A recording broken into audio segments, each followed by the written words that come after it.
Sheria ya Tanzania katika utaratibu wa kisheria wa kumrudisha mtuhumiwa kutoka Marekani inasema hivi: Marekani ina mikataba na nchi 116 duniani ya kubadilishana wahalifu. Tanzania ni miongoni mwa nchi hizo. Tanzania iliingia makubaliano hayo kabla ya uhuru wa 1931 na baada ya mwaka wa 1965. Kwa upande wa Tanzania, utaratibu huo unaratibiwa chini ya sheria ya Extradition Act. Ili mhalifu aweze kurudishwa Tanzania, lazima kosa linalodaiwa kufanya liwe ni kosa la jinai kwenye nchi zote mbili. Sawa? Ndio. Kosa hilo lisiwe la kisiasa. Mtuhumiwa lazima ashtakiwe na kosa lilopo kwenye hati ya kurudishwa na si kwa kosa jingine lolote. So ile hati ya kusema kwamba tunamtaka huyu lazima liwe limeandikwa pale.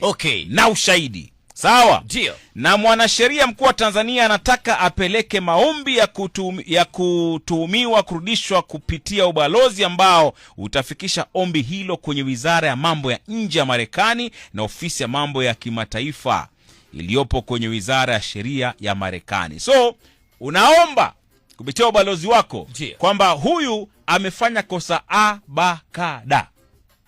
Tunamuomba aje aweze kuface the law. And now because America iko na mikataba na nchi hizi 116, bana inawezekana.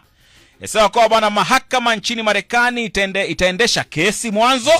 Bwana ndo kama kuamua iwapo inafaa mtuhumiwa arudishwe Tanzania au la. So si mmeshtaki nyinyi? So inakaa pale. Huyu Mange Kimambi Tanzania inamtaka. Wanasema amefanya kosa hili. Je, inastahili aende? So koti inaamua. Alafu mwanangu, hata baada ya mahakama kuamua, mwenye uamuzi wa mwisho kuamua mtuhumiwa arudishe ni wizara ama waziri wa mambo ya nje wa Marekani. Kesi imeamua, jaji amesema regea. Sasa waziri wa mambo ya nje ndio atakaa aseme sawa, huyu bwana tuwapatia ama tuwapatii huyu mtu. Sawa?